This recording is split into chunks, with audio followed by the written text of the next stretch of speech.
Eis aqui vos digo um mistério.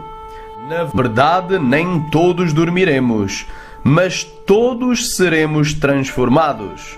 Num momento, num abrir e fechar de olhos, ante a última trombeta, porque a trombeta soará, e os mortos ressuscitarão incorruptíveis, e nós seremos transformados. Porque convém que isto que é corruptível se revista de incorruptibilidade, e isto que é mortal se revista de imortalidade. E quando isto que é corruptível se revestir da incorruptibilidade, e isto que é mortal se revestir da imortalidade, então cumprir-se-á a palavra que está escrita: tragada foi a morte na vitória. Onde está, ó morte, o teu aguilhão? Onde está, ó inferno, a tua vitória? Ora, o aguilhão da morte é o pecado, e a força do pecado é a lei. Mas graças a Deus que nos dá a vitória por nosso Senhor Jesus Cristo. A partir deste momento vamos iniciar mais uma série de perguntas e respostas bíblicas intitulada A Trombeta Final. Série profética A Trombeta Final, parte 6. O arrebatamento será antes ou depois da grande tribulação? A Bíblia responderá. Eu gostaria de iniciar este estudo fazendo uma pergunta. Onde é que está escrito na Palavra de Deus que o arrebatamento se dará antes da grande tribulação? Se olharmos atentamente para as Escrituras, veremos que não existe um só versículo que o comprove. Mas tanto em Mateus capítulo 24, do versículo 29 ao 31, quanto em Marcos capítulo 13, do versículo 24 ao 27, ambos comprovarão, como veremos mais adiante, que o arrebatamento se dará logo após ou logo depois da tribulação daqueles dias e não antes dela. Em Daniel capítulo 9, versículo 27, lemos: Ele, o Anticristo, firmará aliança com muitos por uma semana, que são 7 anos. E na metade da semana, ou seja, depois de 3 anos e meio, fará cessar o sacrifício e a oblação. E sobre a asa das abominações virá o assolador. E isso até à consumação. E o que está determinado será derramado sobre o assolador. Vamos começar com uma pergunta. O que é a grande tribulação?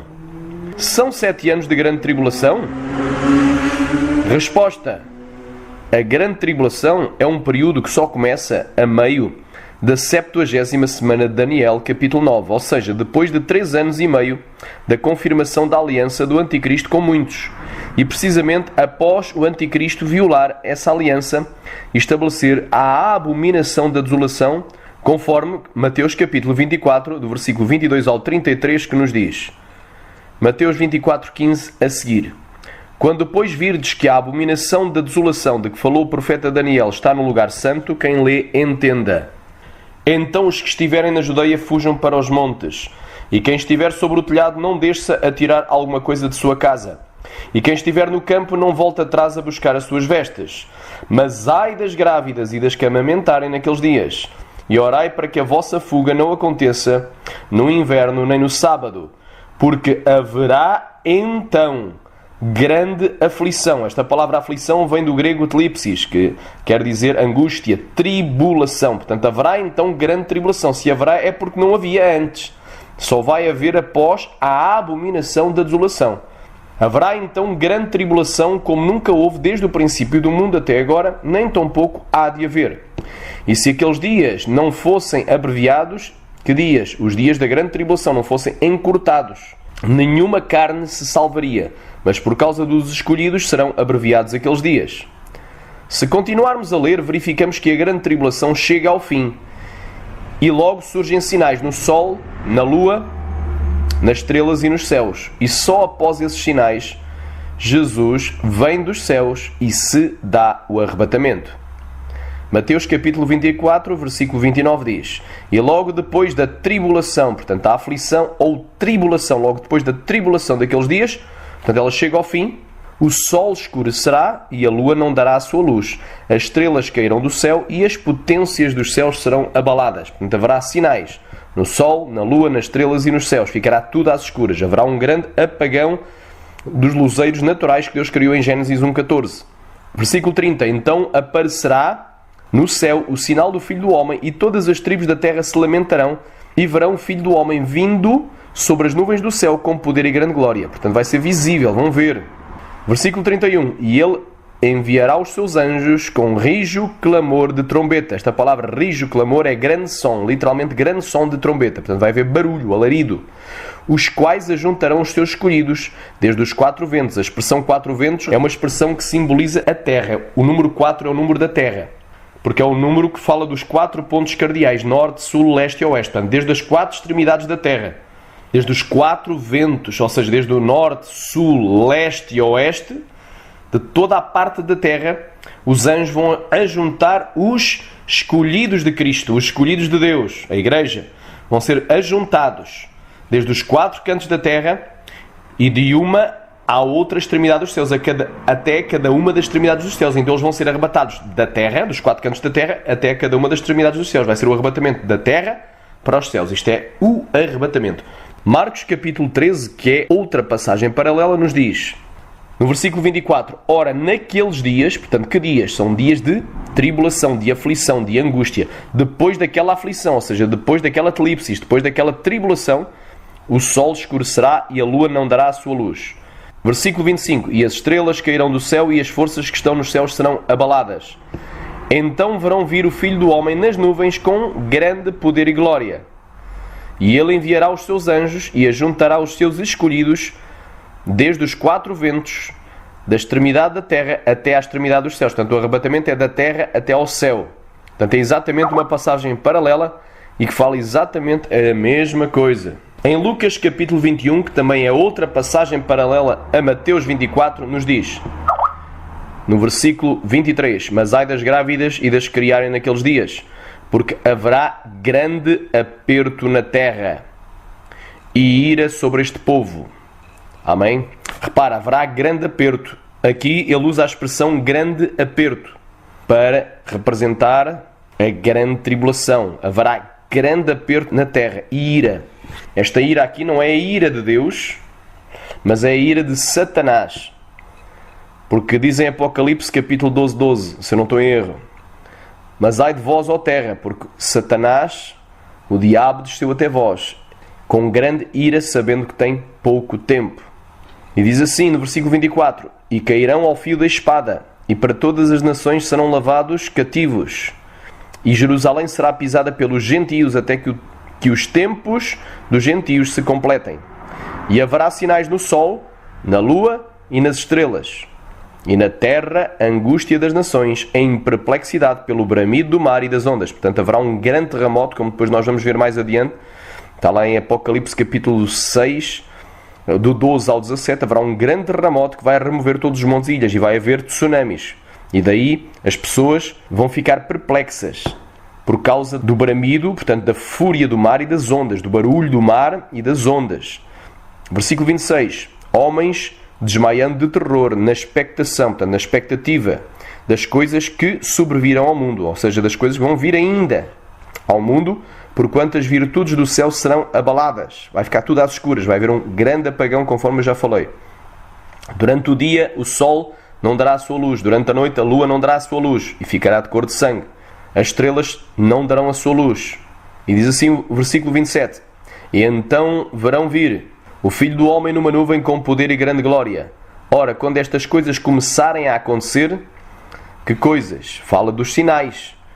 Vai haver a tribulação, e depois da tribulação vai haver sinais no sol, na lua, nas estrelas, nos céus, na terra e no mar. Quando estas coisas começarem a acontecer, olhai para cima e levantai as vossas cabeças, porque a vossa redenção está próxima. Portanto, o arrebatamento está às portas. Depois que isto começar a acontecer, não é agora.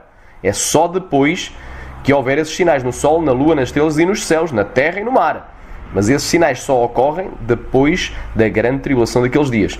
Daniel capítulo 12, versículo 1 diz assim: E naquele tempo se levantará Miguel, o grande príncipe, que se levanta a favor dos filhos do teu povo. E haverá um tempo de angústia. Lá está, um tempo de tribulação, qual nunca houve, desde que houve nação até àquele tempo. Mas naquele tempo, portanto, em dias de angústia, em dias de tribulação, livrar-se-á o teu povo, todo aquele que for achado escrito no livro. Daniel 12:2. E muitos dos que dormem no pó da terra ressuscitarão, uns para a vida eterna e outros para a vergonha e desprezo eterno. Portanto, aqui, esta ressurreição que vai acontecer para a vida eterna é a primeira ressurreição. Bem-aventurado e santo aquele que participa da primeira ressurreição. Sobre este não terá poder a segunda morte. Está lá em Apocalipse 20, 4 e 5. Apocalipse 6 e Apocalipse 7 é uma passagem paralela a Mateus 24 e está na mesma ordem cronológica de eventos. Apocalipse 6, do 9 ao 11, diz assim, Apocalipse 6, 9. E havendo aberto o quinto selo, vi debaixo do altar, que altar? O altar de Deus, lá na glória, lá no terceiro céu. Vi debaixo do altar de Deus, não é? Debaixo do altar, as almas dos que foram mortos, por amor da palavra de Deus e por amor do testemunho que deram. Versículo 10. E clamavam com grande voz, dizendo: Até quando, ó verdadeiro e santo e dominador, não julgas e vingas o nosso sangue dos que habitam sobre a terra? Portanto, aqui, eles estão clamando por vingança contra os pecadores. Então a ira de Deus ainda não foi derramada. Estamos num período de tribulação. Estes são os mártires da grande tribulação. Versículo 11. E foram dadas a cada um compridas vestes brancas, e foi-lhes dito que repousassem ainda um pouco de tempo, até que também se completasse o número dos seus conservos e irmãos, que haviam de ser mortos como eles foram. Aqui a ira e a justiça de Deus contra os ímpios não havia ainda sido derramada. Portanto, nesta parte a ira de Deus ainda não está sendo derramada. Eles estão clamando por vingança, por ira contra o pecador, contra o ímpio, contra o carrasco, contra o assassino. E aqui a ira ainda não está sendo derramada. Então aqui vemos que os mártires da grande tribulação, os mártires cristãos da grande tribulação, teriam que aguardar ainda um pouco de tempo. O que casa bem com Mateus 24, 22, que diz que aqueles dias serão abreviados. Se aqueles dias não fossem abreviados, nenhuma carne se salvaria. Portanto, casa muito bem com um pouco de tempo, ainda mais um pouco de tempo. Quer dizer que a grande tribulação ela não vai ter uma duração de 7 anos. Não, ela só começa a meio da última semana de Daniel capítulo 9. Ela só começa ao fim de 3 anos e meio. Ela vai ter uma duração de dias. Agora, o número de dias, ninguém sabe. Dia e hora, ninguém sabe. Mas o tempo tu vais saber, porque é depois dos sinais. Diz assim: a grande tribulação não será um período de 3 anos e meio, mas terá apenas uma duração de dias, seguida dos sinais no sol, na lua, nas estrelas e nos céus. E o começo do dia do Senhor. Apocalipse capítulo 6, do 12 ao 17. Versículo 12 diz assim: E havendo aberto o sexto selo, olhei, e eis que houve um grande tremor de terra. E o sol tornou-se negro como um saco de silício, e a lua tornou-se como sangue. Repara que o sol e a lua só escurecem após a grande tribulação. Isto em Mateus 24. E em Apocalipse 6, nós vemos no versículo 9 ao 11, vemos os mártires que foram mortos durante o período da grande tribulação. E agora, no final desse período, aqui no versículo 12, nós vemos que o sol escurece, a lua escurece. E, versículo 13, e as estrelas caíram do céu sobre a terra, como quando a figueira lança de si os seus figos verdes abalada por um vento forte. E o versículo 14, e o céu retirou-se como um livro que se enrola, e todos os montes e ilhas foram removidos dos seus lugares. Vê a ordem dos eventos: sol, lua, estrelas, céus. Está na mesma ordem de Mateus 24, 29 e de Marcos capítulo 13, versículo 24. Está na mesma ordem: sol, lua, estrelas, céus. Vai ficar tudo às escuras, vai haver um apagão. Versículo 15. E os reis da terra, e os grandes, e os ricos, e os tribunos, e os poderosos, e todo o servo, e todo o livre se esconderam nas cavernas e nas rochas das montanhas, e diziam aos montes e aos rochedos: caí sobre nós, e escondei-nos do rosto daquele que está assentado sobre o trono e da ira do Cordeiro, porque é vindo o grande dia da sua ira, quem poderá subsistir? Repara que o dia da ira do Senhor, ele só começa depois do sol, da lua, das estrelas e dos céus. Haver sinais no sol, na lua, nas estrelas e nos céus. O sol fica às escuras, a lua fica às escuras e da cor do sangue, escurece e fica da cor do sangue. Haverá provavelmente uma chuva de meteoros, estrelas caindo na Terra, porque se fosse uma estrela, há estrelas muito maiores do que o Sol. Bastava apenas uma estrela do tamanho do Sol cair na Terra para destruir muitas terras. Eu creio que vai haver uma chuva de meteoros, porque a palavra traduzida como estrelas vem do grego aster e pode simbolizar qualquer outro corpo celeste, como meteoro. Eu creio que vai haver uma chuva de meteoros caindo sobre a Terra e as potências dos céus serão abaladas, em Mateus 24, e em Apocalipse 6 diz que os céus serão enrolados. Vai ficar tudo às escuras. Provavelmente as maiores estrelas, as potências, não vão dar a sua luz. Fica tudo às escuras. Portanto, são os sinais. Então, só aí começa o dia do Senhor. Importante notar que após o anúncio da chegada do dia da ira do Senhor, a ira de Deus é retida até que sejam assinalados os 144 mil israelitas no céu e que a igreja seja arrebatada. Apocalipse 7, 1 até ao 4. E depois destas coisas vi 4 anjos que estavam sobre os 4 cantos da terra, retendo os 4 ventos da terra, para que nenhum vento soprasse sobre a terra, nem sobre o mar, nem contra a árvore alguma. E vi outro anjo subir do lado do sol nascente, e tinha o selo do Deus vivo. E clamou com grande voz aos 4 anjos, a quem fora dado o poder de danificar a terra, dizendo: não danifiques a terra, nem o mar, nem as árvores, até que hajamos selado nas suas testas os servos do nosso Deus. Repara, havia ordem, depois do anúncio do dia da ira do Senhor, houve uma ordem de Deus, dizendo para que não se danificasse a terra, nem o mar, nem as árvores. Portanto, a ira de Deus foi retida. Versículo 4. E ouvi o número dos selados, e eram 144 mil selados, de todas as tribos dos filhos de Israel. Amém? No seguimento está a lista das 12 tribos. Chegando aqui ao versículo 9, na continuação, nos diz: e depois destas coisas, que coisas? Depois, a Bíblia, ela tem que ser interpretada segundo esta regra, o texto dentro do contexto. Portanto, o que é que ele viu? Ele viu 144 mil sendo assinalados, mas antes disso ouviu uma ordem para não danificar a terra, nem o mar, nem as árvores. E antes disso, o que é que ele viu? As pessoas clamando a dizer que é chegado o grande dia da ira do Senhor. E antes disso, o que é que ele viu? Sinais no sol, na lua, nas estrelas e nos céus. E antes disso, o que é que ele viu? Ele viu, na abertura do 5º selo do Apocalipse, os mártires cristãos. Primeiro mártires, que é o 5º selo do Apocalipse, 6º selo do Apocalipse aberto, sinais no sol, na lua, nas estrelas, nos céus. Pessoas aterrorizadas se escondendo e dizendo: é chegado o grande dia da sua ira. Portanto, o anúncio da ira do Senhor. Depois o quê? Uma ordem para não danificar o mar, a terra, nem as árvores. Depois, os 144 mil assinalados. E logo depois dessas coisas, olhei e eis aqui uma multidão a qual ninguém podia contar, de todas as nações e tribos e povos e línguas. Reparem que isto não foi um arrebatamento só de judeus, mas foi dos salvos, da igreja. Ele viu uma multidão a qual ninguém podia contar, de todas as nações e tribos e povos e línguas. Não era só judeus, que estavam diante do trono e perante o Cordeiro, trajando vestes brancas e com palmas nas suas mãos, que é o símbolo da vitória. Versículo 10. E clamavam com grande voz, dizendo: salvação ao nosso Deus que está assentado no trono e ao Cordeiro. Versículo 11. E todos os anjos estavam ao redor do trono, e dos anciãos, e dos 4 animais, e prostraram-se diante do trono, sobre os seus rostos, e adoraram a Deus, dizendo: amém, louvor, e glória, e sabedoria, e ação de graças, e honra e poder, e força ao nosso Deus, para todo o sempre. Amém. Versículo 13. E um dos anciãos me falou, dizendo: estes que estão vestidos de vestes brancas, quem são e de onde vieram? Portanto, um dos anciãos que estava no céu, falou para quem? Para João, perguntando: estes que estão vestidos de vestes brancas, quem são e de onde vieram? E eu disse-lhe: Senhor, tu sabes. Este Senhor aqui não é o Senhor Jesus, é o Senhor ancião. João falou para o ancião com um termo respeituoso: Senhor, tu sabes. E ele disse-me: ele quem? O ancião disse a quem? A João. Portanto, o Senhor ancião disse a João: estes são os que vieram da grande tribulação e lavaram as suas vestes e as branquearam no sangue do Cordeiro. Alguém aqui poderá dizer: eles tiveram que pagar com a sua própria vida. Não, nada disso. Este texto é bem claro. Aqui não está falando somente de mártires. Aqui está falando de quem lava as suas vestes no sangue do Cordeiro. Isto, lavar as vestes, é um termo figurativo. Representa e branquear. Não é?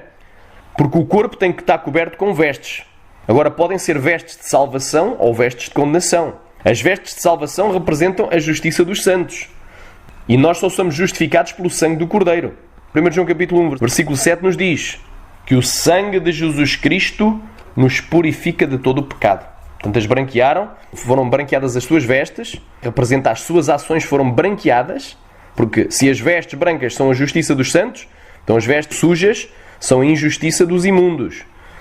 Então, para elas ficarem brancas, têm que ser purificadas no sangue do Cordeiro. Quer dizer, que eles foram perdoados, aceitaram a Jesus, confessaram o seu pecado, abandonaram o seu pecado, mudaram de vida pela fé e foram salvos. Aqui é os salvos. Versículo 15. Por isso estão diante do trono de Deus e o servem de dia e de noite no seu templo. E aquele que está assentado sobre o trono os cobrirá com a sua sombra.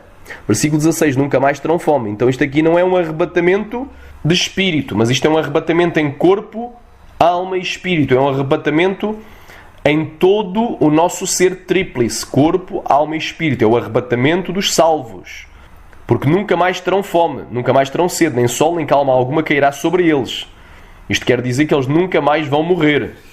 Nunca mais vão voltar à terra em corpo natural. Corpo corruptível. Corpo mortal.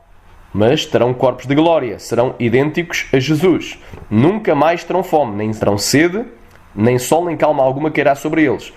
Versículo 17. Porque o Cordeiro que está no meio do trono os apacentará e lhes servirá de guia para as fontes vivas das águas, e Deus limpará dos seus olhos toda a lágrima. Se continuarmos a ler o seguinte capítulo, veremos que a ira de Deus só começa a ser derramada na abertura do 7º selo de Apocalipse. Apocalipse capítulo 8, versículo 1. E havendo aberto o 7º selo, fez silêncio no céu por quase meia hora.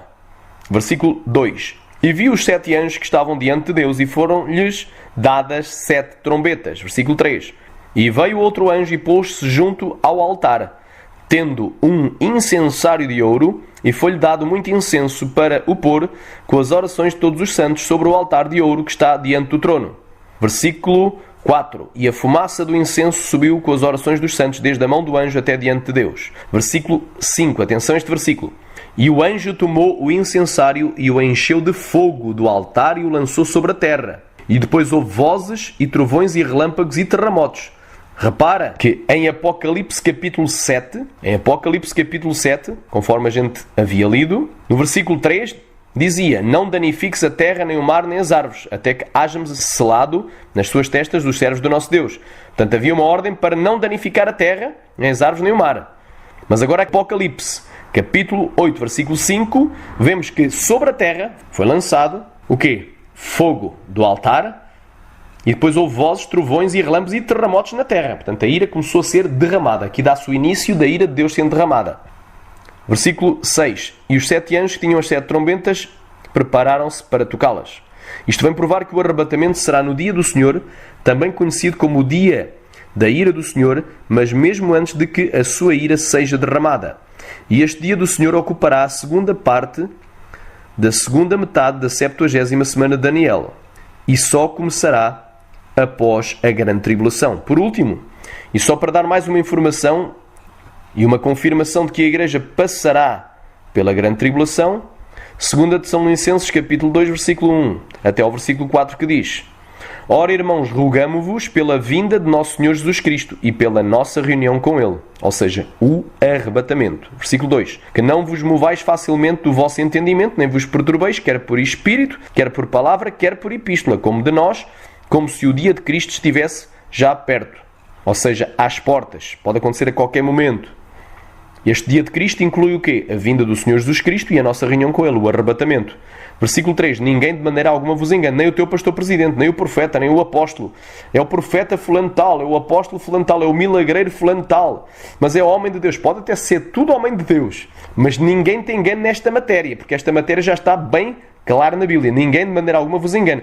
Porque não será assim. Não será assim o quê? A vinda do Senhor Jesus Cristo e o arrebatamento. Sem que antes venha a apostasia e se manifesta o homem do pecado, o filho da perdição. Ou seja, e venha o anticristo. Para que Cristo venha arrebatar a sua igreja tem que acontecer duas coisas. Não é só uma. Tem que acontecer a apostasia e tem que acontecer a manifestação do homem do pecado, do filho da perdição. Ou seja, a manifestação do anticristo. A vinda do anticristo. O anticristo tem que vir antes. Versículo 4. O versículo 4 vai nos dizer em que consiste esta manifestação. o qual se opõe e se levanta contra tudo o que se chama Deus ou se adora. Ele vai se levantar contra os santos e vai prevalecer sobre eles. De sorte que se assentará como Deus no templo de Deus, querendo parecer Deus. Quando é que isto vai acontecer? A segunda coisa, quando ele estabelecer a abominação da desolação a meio da última semana de Daniel. O que comprova que a igreja ainda estará aqui quando estas coisas acontecerem. Como já havíamos visto anteriormente, a palavra tribulação vem do grego tlipsis e significa ato de prensar, imprensar, pressão. Metaforicamente, opressão, aflição, tribulação, angústia, dilemas. A palavra tlipsis surge 37 vezes aplicada em relação à igreja ou aos cristãos. No Novo Testamento, 14 vezes foi traduzida por tribulação. 9 vezes foi traduzida por tribulações. 9 vezes foi traduzida por aflição. 3 vezes foi traduzida por aflições. Uma vez foi traduzida por angústia. E uma vez foi traduzida por opressão. E em nenhuma dessas 37 ocorrências nos diz que a igreja será removida ou arrebatada antes da tribulação. Mas como já vimos, nas únicas duas passagens em que há relação entre a tribulação e o arrebatamento, que estão em Mateus 24, do 29 ao 31, e em Marcos, capítulo 13, do 24 ao 27, nos provam que o arrebatamento só acontecerá depois da grande tribulação. Além disso, a tribulação é a prova ou a cruz que o cristão deve carregar. E Jesus nunca prometeu que não iríamos passar por tribulação. João 16, 1 ao 4. Tenho-vos dito estas coisas para que não vos escandalizeis. Expulsar-vos-ão das sinagogas. Atenção a este versículo 2. Expulsar-vos-ão das sinagogas. Vem a mesma hora em qualquer que vos matar cuidará fazer um serviço a Deus. Ou seja, estou a fazer um favor a Deus. Estou a fazer um serviço a Deus. Vai chegar essa hora em qualquer que vos matar cuidará estar a fazer um serviço a Deus. E o anticristo não vai dizer eu sou Deus, eu sou o Messias, ou o Messias, ou o Machia, ou o ungido. Eu sou o Cristo. Ele vai se declarar Deus, vai sentar no templo de Deus querendo parecer Deus. Versículo 3. E isto vos farão. O quê? Aquela hora em que qualquer que matar um cristão vai cuidar de estar a fazer um serviço ou um favor a Deus. E isto vos farão porque não conheceram ao Pai nem a mim. Versículo 4. Mas tenho-vos dito isto a fim de que, quando aquela hora chegar, ou quando chegar aquela hora, vos lembreis de que já vos o tinha dito. Quer dizer, quando essa hora vai acontecer, tu vais-te lembrar que Jesus já havia dito. Não adianta estar a dizer, tu vais ser arrebatado antes que estas coisas aconteçam. Não, Jesus, em João 16, estava falando para os seus discípulos, não estava falando para judeus, era para discípulos. E os discípulos são a igreja, porque temos de fazer discípulos por todo o mundo, por todas as nações. Mas tenho-vos dito isto a fim de que, quando aquela hora chegar, ou quando chegar aquela hora, a hora de quê? Da matança dos cristãos, dos mártires, vos lembreis de que eu já vos o tinha dito. E eu não vos disse isto desde o princípio porque estava convosco. No versículo 33, dentro do mesmo contexto, no versículo 33 de João 16, diz assim: tenho-vos dito isto para que em mim tenhais paz. No mundo tereis aflições. Vem de tlipsis. No mundo tereis o quê? Tribulações. É exatamente igual. Angústias, dilemas, aflições. No mundo tereis tribulações. Mas tendo bom ânimo, eu venci o mundo. Jesus mandou ter ânimo e não desânimo em meio de tribulações. O apóstolo Paulo disse que será por meio de muitas tribulações que entraremos no reino de Deus. Ou seja, que vamos ser arrebatados, que vamos ser salvos. Atos capítulo 14, versículo 22 diz assim: confirmando os ânimos dos discípulos, exortando-os a permanecer na fé, pois que por muitas tribulações nos importa entrar no reino de Deus, ou seja, ser arrebatados. Concluímos, pois, que a igreja será arrebatada depois da grande tribulação. Na próxima série profética, a trombeta final, parte 7, saberemos se há ou não diferenças entre a grande tribulação e o dia do Senhor.